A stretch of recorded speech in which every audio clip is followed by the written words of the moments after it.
तो फ्रेंड्स, आज हम इस टीएलएम के माध्यम से चित्रों के द्वारा भिन्न प्रतिशत और दशमलव का ज्ञान प्राप्त करने की कोशिश करेंगे।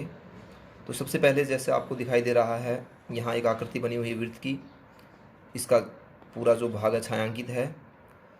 इसका हमने कोई टुकड़े नहीं किए हैं, कोई हिस्से नहीं किए हैं, तो इसलिए ये नीचे 1 है और पूरा का पूरा फिलअप है, इसलिए 1/1।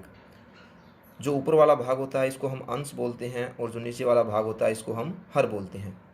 अब आगे देखिए, आगे जो आकृति है वो एक त्रिभुज की आकृति है। इस त्रिभुज को हमने 2 हिस्सों में बांट दिया। 2 हिस्सों में बांट दिया तो इसलिए नीचे 2 आ गया, और इन 2 हिस्सों में से एक भाग को हमने छायांकित कर दिया तो इसलिए ऊपर 1 आ गया। तो इसको हम कहेंगे कि 1/2। अब जो अगला भाग है, इसमें एक आयत बना हुआ है। इस आयत को हमने 3 बराबर भागों में बांट दिया है और इसमें से एक जो भाग है इसको छायांकित कर दिया है। अब यहाँ देखते हैं, हम इस आयत को हमने 3 भागों में बांटा था, इसलिए नीचे 3 है, एक भाग छायांकित है इसलिए ऊपर 1 है, तो इसको कहेंगे हम 1/2, 1/3 या 1/3 भी कह सकते हैं। नेक्स्ट, अब जो अगली आकृति है एक वर्ग की आकृति है। इस वर्ग को हमने 4 भागों में बांट दिया है, इसलिए नीचे 4 आ गया। हर जो हमारा 4 है, और इसमें एक जो भाग है इसको हमने छायांकित कर दिया है, तो इसलिए एक भाग को छायांकित किया तो ऊपर 1 आ गया, तो 1/4। इसको हम 1/4 भी कह सकते हैं। अब आगे जो है एक आयत की आकृति है, दोबारा से इसके हमने 5 हिस्से कर दिए हैं, 5 भागों में इसको बांट दिया, इसलिए नीचे 5 है। इन 5 भागों में से एक भाग छायांकित है हमारा, तो इसलिए ऊपर 1 आ गया, तो इसको कहेंगे हम 1/5। अगली जो आकृति हमारी वो भी एक आयत की आकृति है, आपको दिखाई दे रही है। अब जो आयत था इसको हमने 10 बराबर भागों में बांट दिया है, तो नीचे जो हमारा हर है वो 10 है। इनमें से एक जो भाग है वो छायांकित है, इसलिए हमने ऊपर 1 लिख दिया, अंश हमारा 1 है, तो हम इसको कहेंगे 1/10। अगली जो आकृति है वो एक आयत की आकृति है। इस आयत को हमने 3 बराबर भागों में बांट दिया है, इसलिए जो हमारा हर है वो 3 है। इसमें से हमने 2 भागों को छायांकित किया है, इसलिए ऊपर हमारा जो अंश है वो 2 है, इसको हम कहेंगे 2/3 या इसको हम 2/3 भी कह सकते हैं। अगली जो आकृति है वो एक वर्ग की आकृति है।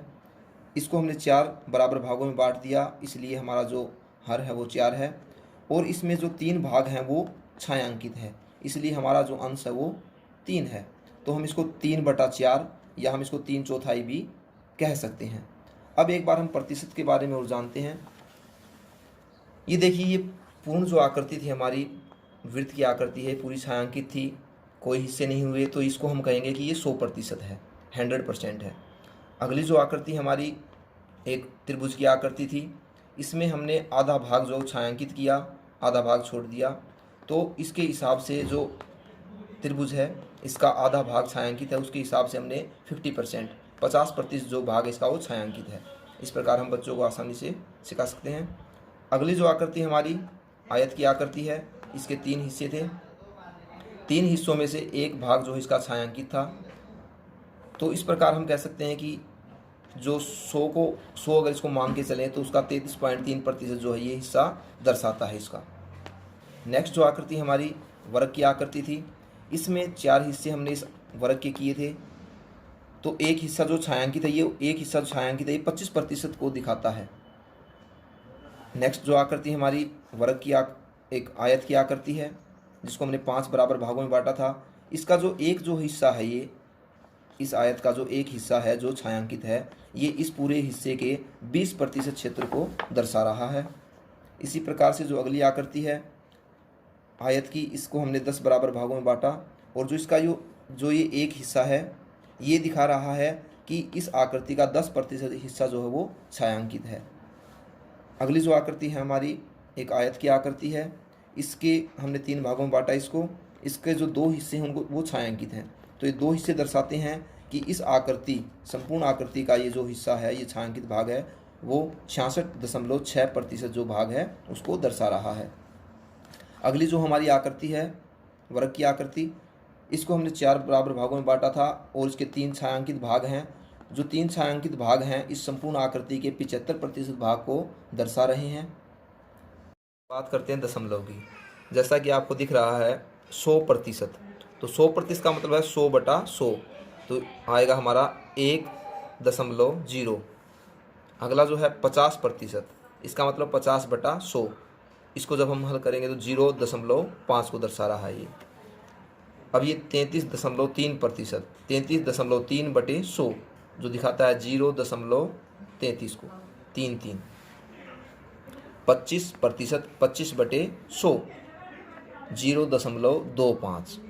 20%, 20/100 0.2। 10%, 10/100 0.1। 66.6%, 66.6/100 0.66। 75%, 75/100 0.75। तो इस प्रकार से हमने इस TLM के माध्यम से देखा कि हम किस प्रकार से भिन्न प्रतिशत और दशमलव का ज्ञान प्राप्त कर सकते हैं और बच्चों को आसानी से सिखा सकते हैं। धन्यवाद।